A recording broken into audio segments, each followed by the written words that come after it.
ಮೂರ್ಧಾನಂ ದಿವೋ ಅರತಿಂ ಪೃಥಿವ್ಯಾ ವೈಶ್ವಾನರ ಮೃತ ಆಜಾತಮಗ್ನಿಂ ಕವಿಂ ಸಮ್ರಾಜಮಥಿತಿಂ ಜನಾನಾಮಾಸನ್ನಾ ಪಾತ್ರಂ ಜನಯಂತ ದೇವಾಃ. 1ನೇ ಅಧ್ಯಾಯದ 2ನೇ ಪಾದದ 26ನೇ ಶಬ್ದಾದಿಭ್ಯ ಅಂತ ಸೂತ್ರ ಏನಿದೆ ಅದರ ಭಾಷ್ಯ ದೀಪಿಕಾ ನಾವೀಗ ನೋಡ್ತಿದ್ದೇವೆ. ಅದರಲ್ಲಿ 300 ಪುಟ ಸಂಖ್ಯೆ 300ರಲ್ಲಿ ಇದನ್ನು ನೋಡಬೇಕು. 300ರಲ್ಲಿ 3ನೇ ಪ್ಯಾರಾಗ್ರಾಫ್ ಇದೆ, ಋಗತೋ ವಿತ್ಯಸ್ಮಾತ್ ಕರಣೆ ಅಂತ. ಅಲ್ಲಿ ಕೊನೆಗೆ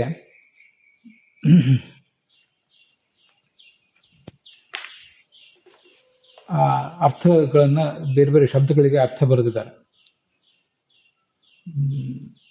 ಪೃಥಿವ್ಯಾಹ ಅರತಿಂ ಕಾರಣೀಭೂತ ಪಾದಂ ಹೀಗೆ ಎಲ್ಲ ಅರ್ಥ ಬರೆದು, ಋತ ಆಜಾತಂ ಅಗ್ನಿಂ ಅಂತಿದೆಯಲ್ಲ, ಋತ ಆಜಾತಂ ಅನ್ನೋದಕ್ಕೆ ಹಿಂದೆ ಜಯತೀರ್ಥರು ಆಜಾತಂ ಅಭಿವ್ಯಕ್ತನಾದವನು, ಆ ಜನಯಂತ ಅನ್ನೋದ್ರ ಜೊತೆಗೆ ಆ ಅಂತ ಸೇರಿಸ್ಕೊಂಡಿದ್ರು ಅಂತ ಹಿಂದೆ ನೋಡಿದ ನೆನಪಿದೆ. ಇವರು ಆ ಋತೆ ಅಂತ ತಗೊಂಡಿದ್ದಾರೆ.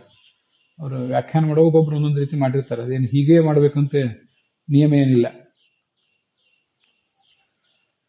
ಋತಾಯ ಜಾತಂ ಗತಿ ಸಾಧನತ್ವಾದ ಅರತಿ ತತ್ವ ಪ್ರಕಾಶಿಕಾದಲ್ಲಿ ಅದನ್ನ ರಾಘವೇಂದ್ರ ಸ್ವಾಮಿಗಳು ಮೊದಲಾದವರು ಕೂಡ ಅರ್ಥ ಬರೆದಿದ್ದಾರೆ. ರಾಘವೇಂದ್ರ ಸ್ವಾಮಿಗಳು ಮತ್ತು ಅಭಿನವ ಚಂದ್ರಿಕಾದಲ್ಲೆಲ್ಲ ಅರ್ಥ ಬರೆದಿದ್ದಾರೆ. ಆ ಜನ ಅಂತ ರಾಘವೇಂದ್ರ ಸ್ವಾಮಿಗಳು ಭಾವದೀಪದಲ್ಲಿ 857ನೇ ಪುಟದಲ್ಲಿದೆ. ಆ ಜನ ಅಂತ ಅಂದ್ರೆ ಅಕುರುವನ್, ಆಕುರುವನ್ ಅಂತ ಹೀಗೆ ಅದರ ಅರ್ಥ ಇದೆ. ಇವರು ಭಾಷ್ಯ ದೀಪಿಕಾಕಾರರು ಆ ಋತೆ ಅಂದ್ರೆ ಸಮ್ಯಕ್ ಜ್ಞಾನಾಯ, ಯಥಾರ್ಥವಾದ ಜ್ಞಾನಕ್ಕಾಗಿ. ಅದಕ್ಕೆ ಒಟ್ಟಾರೆ ಆ ವಾಕ್ಯಗಳಿಗೆ ಸರಿಯಾದ ಅರ್ಥ ಹೇಳೋದು ಬಹಳ ಮುಖ್ಯ. ಅದು ಹೀಗೆ ಅರ್ಥ ಹೇಳಬೇಕಂತ ಏನಿಲ್ಲ. ಅದರಿಂದ ಈ ಥರದ ಬೇರೆ ಬೇರೆ ಅರ್ಥಗಳನ್ನು ಕೂಡ ತಗೊಳ್ಬಹುದು. ಮತ್ತೆ ಜಾತಂ ಅಭಿವ್ಯಕ್ತನಾದವನು ಅಂತ ಅರ್ಥ. ಕವಿ ಅದರದೆಲ್ಲ ಅರ್ಥ ಕೊಟ್ಟಿದೆ. ಸಮ್ರಾಟ್ ಅಂದ್ರೆ ಅಖಂಡೇಶ, ಯಾವುದೋ ಒಂದು ತುಂಡು ಭಾಗಕ್ಕೆ ಆತ ಈಶ ಅಲ್ಲ, ಸಮಸ್ತಕ್ಕೂ ಈಶ. ಅತಿಥಿ ಅಂದ್ರೆ ಅತ್ಯನ್ನ ಭುಕ್, ಅದನ್ನು ನಾವೀಗಾಗಲೇ ನೋಡಿದ್ದೇವೆ. ಮುಂದೆ ತೃತೀಯ ಅತಿಶಯ. ಅತಿಥಿ ಅನ್ನುವಲ್ಲಿ ಇಕಾರ ಯಾಕೆ ಬಂದಿದೆ ಅಂದ್ರೆ ಹೆಚ್ಚು ಅನ್ನ ತಿನ್ನುವವನು. ಹಿಂದೆ ಹೋದ್ರೆ ಅತಿಥ ಅಂತನೂ ಸಾಕು. ಮೂಲತಃ ಅನ್ನ ಅನ್ನೋದಕ್ಕೆ ವಾಚಕ ಥ ಶಬ್ದ ಮಾತ್ರ. ಅತಿಥಿ ಅಂತ ಬಂದಿರೋದ್ರಿಂದ ಹೀಗೆ ಬಂದಿದೆ. ಕವಿಂ ಸಮ್ರಾಜಂ ಅತಿಥಿಂ ಜನಾನಾಂ. ಮುಂದೆ ಜನಾನಾಂ ಪಾತಾರಂ ರಕ್ಷಕಂ. ವೈಶ್ವಾನರಂ ಅಂದ್ರೆ ವಿಶ್ವಜೀವಾಂತರ ಅಂತರತ್ವಯೋಗೇನ ತತ್ತಶಬ್ದ ವಾಚ್ಯಂ. ನಾವು ಬೇರೆ ಬೇರೆ ಅರ್ಥಗಳನ್ನ ನೋಡಿದೀವಿ ಹಿಂದೆ. ವಿಶ್ವೈಹಿ ಗುಣೈ ಸಮೇತತ್ವಾತ್ ಅಂತ ಆಚಾರ್ಯರೇ ಹೇಳಿದ ಒಂದು ಅರ್ಥ, ಎಲ್ಲಾ ಗುಣಗಳಿಂದಲೂ ಕೂಡಿದವನು. ಮತ್ತೆ ನರ ಅಂದ್ರೆ ರಾಶ ರಹಿತನಾದವನು.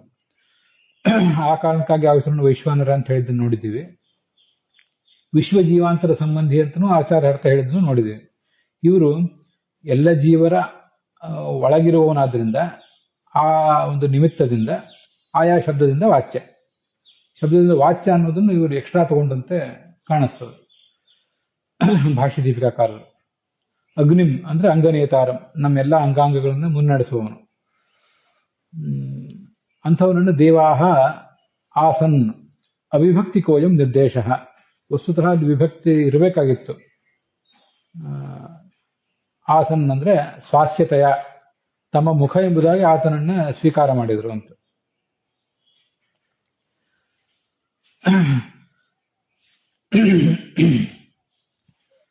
ಅಲ್ಲಿ ಆಸ್ಯತಯ ಅಂತ ಬರಲಿಲ್ಲ, ಆಸ್ಯ ರೂಪೇಣ ಅಂತ ಬರಬೇಕಾಗಿತ್ತು, ಬರಲಿಲ್ಲ. ಕೇವಲ ಆಸನ್ನ ಅಂತ ಬಂದಿದೆ, ವಿಭಕ್ತಿ ಇಲ್ಲ. ಇಲ್ಲೇದ್ದು ವಿಭಕ್ತಿಯನ್ನು ನಾವು ಅಲ್ಲಿ ತಗೊಳ್ಬೇಕಷ್ಟೆ. ವೇದದ ಎಲ್ಲಾ ಶಬ್ದಗಳು ಕೂಡ ಗಟ್ಟಿ ಬಂಗಾರ ಇದ್ದಂತೆ. ಅದಕ್ಕೆ ಯಾವ ವಿಭಕ್ತಿಯನ್ನಾದರೂ ಸೇರಿಸ್ಕೊಂಡು ನಮಗೆ ಬೇಕಾದ ರೀತಿಯಲ್ಲಿ ಅದನ್ನು ಆಭರಣವನ್ನಾಗಿ ಮಾಡ್ಕೋಬಹುದು. ಹೀಗೆ ಅವನನ್ನ ಅವರು ಅಭಿವ್ಯಕ್ತ ಮಾಡಿದರು ಅಂತ ಅದರ ಅರ್ಥ. ತತ್ವ ಪ್ರದೀಪದಲ್ಲಿ ಬಂದದ್ದನ್ನು ಅವರು ನೆನಪು ಮಾಡ್ಕೊಂಡಿದ್ದಾರೆ ಭಾಷ್ಯ ದೀಪಿಕಾಕಾರರು. ವಿಶ್ವನರಸ್ಥಂ ಋತೆ ವೇದೇ. ಋತ ಅಂದ್ರೆ ಯಥಾರ್ಥ ಜ್ಞಾನ ಅಲ್ಲ, ಋತ ಅಂದ್ರೆ ಯಥಾರ್ಥ ಜ್ಞಾನಕ್ಕೆ ಜನಕವಾದ ವೇದಾದಿ ಶಾಸ್ತ್ರಗಳು. ಅದರಲ್ಲಿ ಆಸವಂತ ಜಾತಂ ಅಭಿವ್ಯಕ್ತನಾದವನು. ಅಗ್ನಿಮಂಗನೀತಾರಂ, ಇದು ಅಲ್ಲಿ ಕಾಣಿಸುವಂಥ ಅರ್ಥ. ಮುಂದೆ 301ನೇ ಪುಟದಲ್ಲಿ ಬಂದದನ್ನು ನಾನೇನು ತಗೊಂಡಿಲ್ಲ.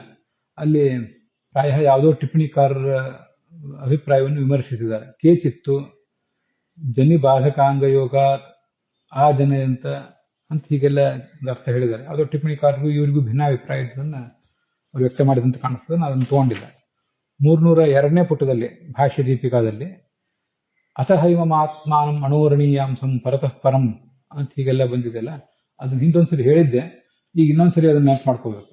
ಅಲ್ಲಿ ಆ ಇತಿ ಅನ್ನೋದೆಲ್ಲ ಉಪನಿಷತ್ತಿನಲ್ಲೇ ಸೇರಿದೆ ಹೋಗಿದೆ. ಅಥಹೈವಮಾತ್ಮಾನಂ ಅಣೋರಣೀಯಾಂಸಂ ಪರತಃ ಪರಂ ವಿಶ್ವಂ ಹರಿ ಉಪಾಸೀತ ಇತಿ ಅಂತದು ಆಚಾರ್ಯ ಹೇಳಿದ ವಾಕ್ಯ ಅಲ್ಲ, ಉಪನಿಷತ್ತಿನಲ್ಲೇ ಸೇರಿದ ವಾಕ್ಯ. ಈ ಪುಸ್ತಕದಲ್ಲಿ ಭಾಷ್ಯ ದೀಪಿಕಾದ ಪುಸ್ತಕದಲ್ಲಿ ಅದು ಸ್ಪಷ್ಟ ಆಗಿದೆ. ಹೀಗೆ ಅದನ್ನ ತಗೊಳ್ಬೇಕು. ಆದರೆ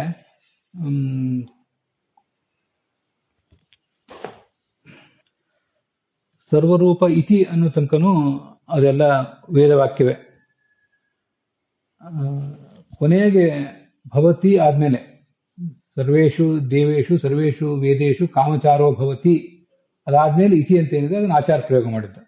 ಅಲ್ಲಿ ತನಕ ಅವೆಲ್ಲ ಉಪನಿಷತ್ನಲ್ಲೇ ಬಂದದ್ದು. ಹರಿಂ ಉಪಾಸೀತ ಇತಿ ಅನ್ನುವಲ್ಲಿ ಒಂದು ಇತಿ ಶಬ್ದ, ಸರ್ವರೂಪ ಇತಿ ಅನ್ನುವಲ್ಲಿ ಮತ್ತೊಂದು ಇತಿ ಶಬ್ದ. ಇವೆರಡಕ್ಕೂ ಜಯತೀರ್ಥರು ಮತ್ತೆ ಭಾಷ್ಯ ದೀಪಿಕಾಕಾರರು ಒಂದೇ ಥರ ವ್ಯಾಖ್ಯಾನ ಮಾಡಿದ್ದಾರೆ. 302ನೇ ಪುಟದಲ್ಲಿ 3ನೇ ಪ್ಯಾರಾಗ್ರಾಫ್ನಲ್ಲಿ ಪ್ರಥಮ ಇತಿ ಶಬ್ದ ವಿಧಿ ಸಮಾಪ್ತವು. ಯಾವುದಾದೊಂದು ವಿಧಿ ಹೀಗೆ ಮಾಡಬೇಕು ಅಂತ ಹೇಳ್ತಿರ್ತಾರಲ್ಲ, ಅದರ ಸಮಾಪ್ತಿಯನ್ನು ಸೂಚನೆ ಮಾಡಲಿಕ್ಕೆ ಮೊದಲ ಇತಿ ಶಬ್ದ. ಇತಿ ಮಧ್ಯ ವಿಜಯ ಗ್ರಂಥ ಸಮಾಪ್ತ ಅಂತೆಲ್ಲ ಹೇಳ್ತಿರ್ತಾರೆ. ಹೀಗೆ ಇತಿ ಅನ್ನೋದು ಸಮಾಪ್ತಿಯನ್ನು ತೋರಿಸ್ತದೆ. ಅದಕ್ಕೊಂದು ಆವರ್ತನೂ ಇದೆ.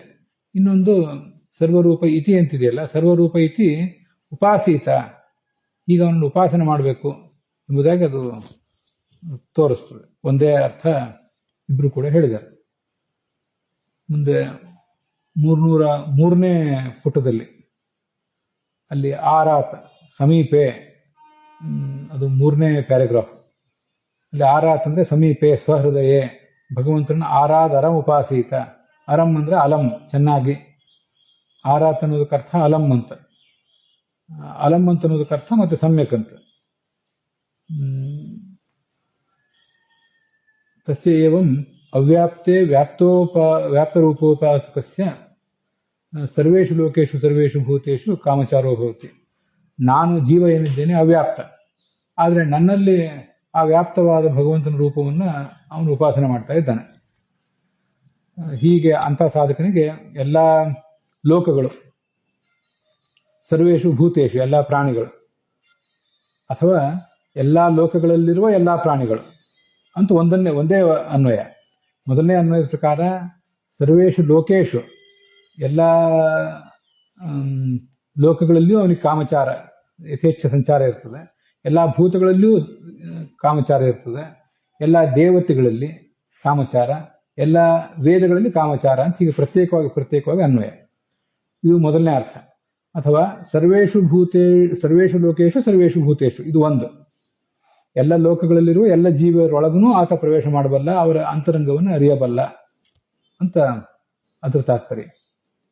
ವೇದೇಶು ಸರ್ವೇಷು, ಎಲ್ಲ ವೇದಗಳಲ್ಲಿ. ವೇದೇಶು ಯಥೇಷ್ಟ ಸಂಚಾರ ಕಾಮಸಂಚರಣ ಸರ್ವಪೂಜ್ಯತ್ವ ಸಾರ್ವಜ್ಞತ್ವಾದಿ ಸ್ಯಾತ್.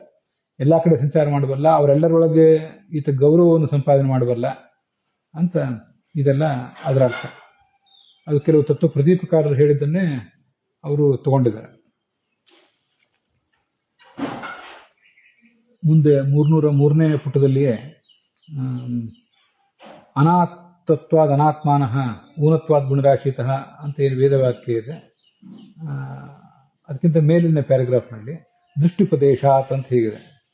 ಸೂತ್ರ ತುಂಬ ದೊಡ್ಡದಾಗಿರೋದ್ರಿಂದ ಅದಕ್ಕೆ ಸೂತ್ರದ ಒಂದೊಂದು ಪದಗಳಿಗೆ ಅರ್ಥಗಳನ್ನು ಇವರೆಲ್ಲ ಬೇರೆ ಬೇರೆ ಕಡೆ ಹೇಳಿರೋದ್ರಿಂದ ನಮಗದು ಗೊಂದಲಕ್ಕೆ ಕಾರಣ ಆಗ್ಬೋದು. ಮುಂದೆ ನಾವು ಒಂದ್ಸರಿ ಆ ಸೂತ್ರದ ಅರ್ಥ ಹೇಗೂ ನೋಡೋರಿದ್ದೇವೆ, ಆವಾಗ ಮತ್ತೊಂದ್ಸರಿ ಅದನ್ನೆಲ್ಲ ಹೇಳ್ತೀನಿ. ಸೂತ್ರ ದೀಪಿಕಾದಲ್ಲಿ ಅವರು ಹೇಳಿದ್ದಾರೆ, ಭಾಷ್ಯ ದೀಪಿಕಾಗಾರರೇ. ದೃಷ್ಟಿಪದೇಶ ಅಂತಂದ್ರೆ ಉಪಾಸನಾ ಉಪದೇಶ ಆತ. ದೃಷ್ಟಿ ಅಂದ್ರೆ ಉಪಾಸನೆ.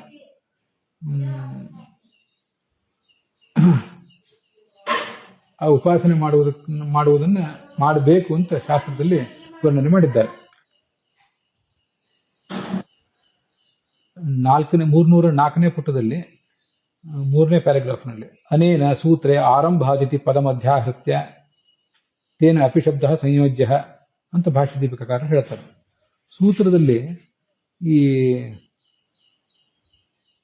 ಆರಂಭ ಅನ್ನುವ ಒಂದು ಶಬ್ದವನ್ನು ಅಧ್ಯಾಹಾರ ಮಾಡ್ಕೋಬೇಕು ಅಂತ ಸೂತ್ರದಲ್ಲಿ ಅದಿಲ್ಲ. ಅದಕ್ಕೆ ಅಪಿ ಎಂಬ ಶಬ್ದವನ್ನ ಆ ಆರಂಭ ಅನ್ನುವ ಶಬ್ದಕ್ಕೆ ಸೇರಿಸ್ಕೋಬೇಕು. ಆರಂಭಾತ್ ಅಪಿ, ಆರಂಭ ಇರುವುದರಿಂದಲೂ ಕೂಡ ಅಂತ ಅರ್ಥ. ಅಂದ್ರೆ ಕೋನ ಆತ್ಮ ಕಿಂ ಬ್ರಹ್ಮ ಅಂತ ಅವ್ರ ಜಿಜ್ಞಾಸೆ ಪ್ರಾರಂಭ ಆಗಿ ಆ ಮೂಲಕ ಈ ಮುಂದಿನ ಚರ್ಚೆ ಎಲ್ಲ ನಡೆದಿದೆ. ಇದರಿಂದ ಕೂಡ ಅಂತ ಅನ್ನೋದನ್ನ ಅಲ್ಲಿ ಹೇಗೂ ಅಪಿ ಅಂತ ಇದ್ದೇ ಇದೆ. ಅಪಿ ಅನ್ನೋದನ್ನ ಆರಂಭಾತ್ ಅಧ್ಯಾಹಾರ ಮಾಡ್ಕೊಂಡು ಅಲ್ಲಿ ಸೇರಿಸಬೇಕು ಅಂತ ಅವರ ತಾತ್ಪರ್ಯ ಕಾಣಿಸ್ತದೆ. ಬೇರೆ ಜಯತೀರ್ಥ ಮೊದಲಾದವರು ಅದನ್ನು ಹೇಳಿಲ್ಲ, ಆರಂಭಾತ್ ಒಂದು ಅಧ್ಯಾಹಾರ ಮಾಡಬೇಕು ಅಂತ.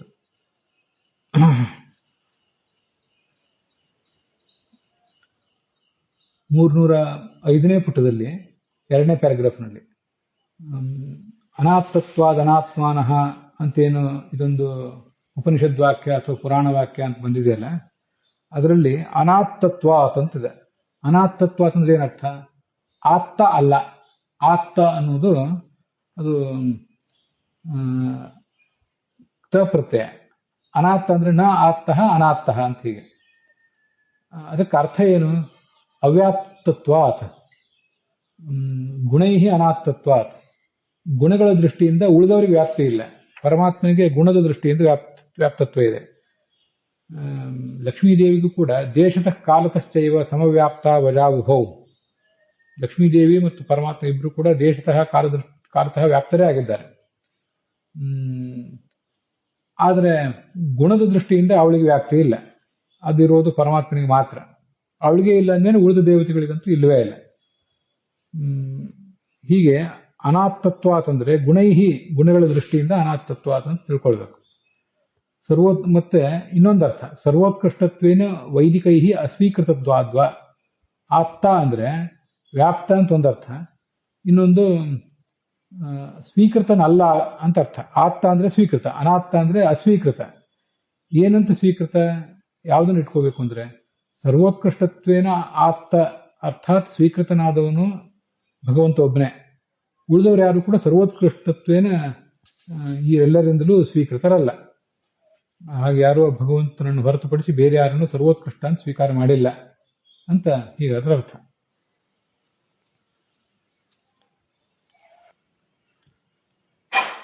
ಇಲ್ಲಿ ಆತ್ತ ಅನ್ನೋ ಶಬ್ದಕ್ಕೆ ಆಂಗ್ ಇತ್ಯುಪಸರ್ಗ ಪೂರ್ವಕ ಡುದಾನ್ಯ ದಾನೆ ಧಾತುವಿನ ಮೇಲೆ ಕ್ತ ಪ್ರತ್ಯಯ ಬಂದದ್ದು.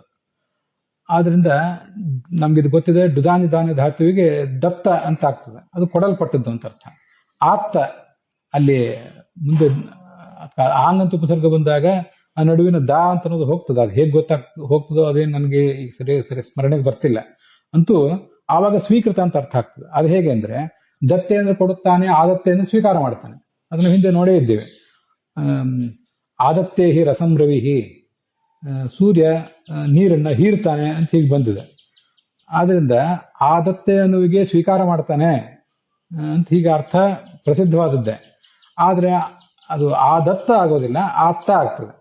ನೀವು ಬರೇ ತ ಪ್ರತ್ಯಯ ಪ್ರಯೋಗ ಮಾಡಿದ್ರೆ ಅದು ದತ್ತ, ಅದ್ರ ಜೊತೆಗೆ ಪ್ರ ಅಂತ ಉಪಸರ್ಗ ಮತ್ತು ಆಂಗ್ ಅಂತ ಉಪಸರ್ಗ ಇತ್ಯಾದಿಗಳನ್ನು ಸೇರಿಸಿದಾಗ ಅದು ಆತ್ತ ಪ್ರಪ್ತ ಹೀಗೆಲ್ಲ ಆಗ್ತದೆ.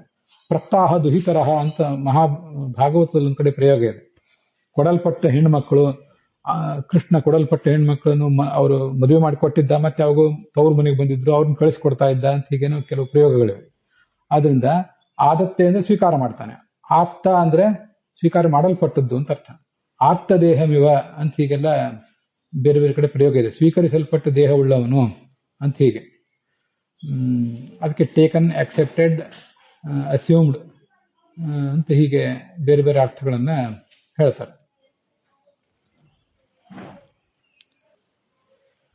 ಈ ಆತ್ತ ಅನ್ನೋದಕ್ಕೆ ಬೇರೆ ಬೇರೆ ಥರ ಪ್ರಯೋಗ ಕಾಣಿಸ್ತವೆ. ಆತ್ತ ಸಾರ ಗೌಹು, ಸಾರವನ್ನೆಲ್ಲ ಸ್ವೀಕಾರ ಮಾಡಿ ಹಿಂಡಿ ಇಟ್ಟಿರುವಂಥ ಆಕಳು ಅಂತ ಅರ್ಥ, ಹಾಲೆಲ್ಲ ಹಿಂಡಿಟ್ಟಿರೋದು ಅಂತ ಅರ್ಥ ಆಗ್ತದೆ. ಇನ್ನು ಇದಕ್ಕೆ ಅದ ಭಕ್ಷಣೀಯ ಧಾತುವಿಗೆ ಆಂಗಂತ ಉಪಸರ್ಗ ಬಂದಾಗ ಕೂಡ ಆತ್ತ ಅಂತ ಪ್ರಯೋಗ ಆಗ್ತದೆ. ಅದು ಇನ್ನೊಂದು. ಅಲ್ಲೂ ಕೂಡ ಭಕ್ಷಣ ಮಾಡುವುದಂದ್ರೆ ಒಳಗೆ ತಗೊಳ್ಳೋದಿಲ್ಲ, ಇಂಟೇಕೆ ಅಲ್ಲ, ಅದಕ್ಕೆ ಆಂಗಂತ ಉಪಸರ್ಗ ಬಂದಿದೆ. ಅದು ಇನ್ನಷ್ಟು ಇಂಟೇಕ್ ಅನ್ನೋದನ್ನೇ ಮತ್ತೆ ಹೆಚ್ಚು ಹೈಲೈಟ್ ಮಾಡ್ತದೆ. ಆದ್ರಿಂದ ಆತ್ತ ಅಂದ್ರೆ ಸ್ವೀಕೃತ, ಸರ್ವೋತ್ತಮತ್ವೇನ ಸ್ವೀಕೃತನಾದವನು, ಅಂತರಂಗದಲ್ಲಿ ಸ್ವೀಕೃತನಾದವನು ಅಂತ.